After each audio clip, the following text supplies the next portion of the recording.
మెదక్ జిల్లా రామాయంపేట మున్సిపాలిటీ పరిధిలో బుధవారం రెండవ రోజు ప్రజాపాలన వార్డు సభలు నిర్వహించారు. తెలంగాణ రాష్ట్ర ప్రభుత్వం ప్రతిష్టాత్మకంగా చేపట్టనున్న ఇందిరమ్మ ఇల్లు, కొత్త రేషన్ కార్డులు, ఇందిరమ్మ ఆత్మీయ భరోసా, రైతు భరోసా అమలు కోసం లబ్ధిదారుల ఎంపిక కార్యక్రమంలో భాగంగా వార్డు సభలు నిర్వహిస్తున్నారు. లబ్ధిదారుల వివరాలను సభలో ప్రవేశపెట్టారు. ఎవరైనా జాబితాలో లేని వారు ఉంటే ప్రజాపాలనలో దరఖాస్తు చేసుకోవాలని ప్రజలకు సూచించారు. మున్సిపాలిటీ పరిధిలోని 5, 6, 7, 8వ వార్డుల్లో బుధవారం వార్డు సభలు నిర్వహించారు. ఈ కార్యక్రమంలో మున్సిపల్ చైర్మన్ పల్లె జితేందర్ గౌడ్, కౌన్సిలర్లు దేమే యాదగిరి, మల్యాల కవిత కిషన్, మున్సిపల్ కమిషనర్ దేవేందర్ తదితరులు పాల్గొన్నారు.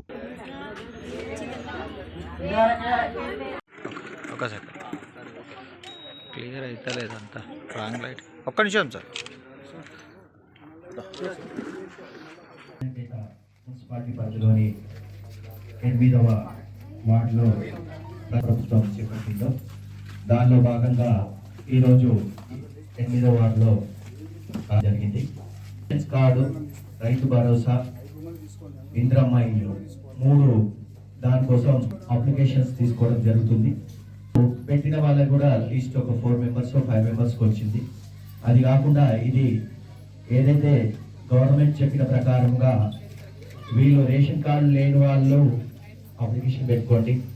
ఒకవేళ ఉన్నవాళ్ళు కూడా వాళ్ళ పేర్లు లేనట్టయితే దాంట్లో కూడా యాడ్ అవుతాయి. అది పెట్టుకోవాల్సిందిగా 8వ వార్డు సోదర మళ్ళకు తెలియజేస్తున్నాం.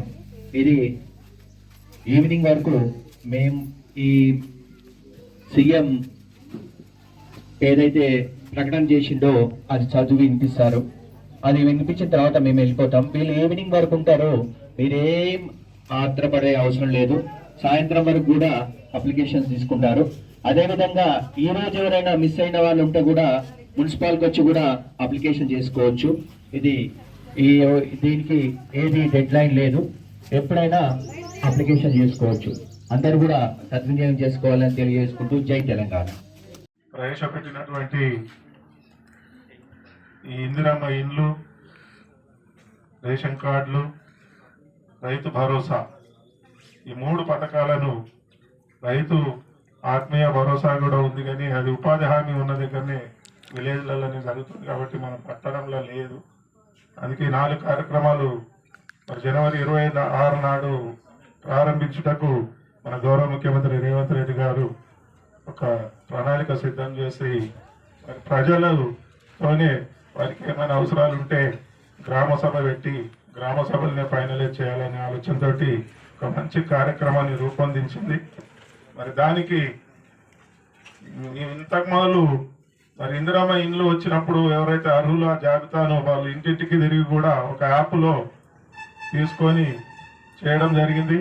అలాగే కొత్త రేషన్ కార్డులు ఎవరైతే రేషన్ కార్డు లేవో అవి కూడా మీరు ప్రజాపాలనలో ఇచ్చినటువంటి దరఖాస్తులను పరిశీలించి కొన్ని పేర్లు రావడం జరిగింది.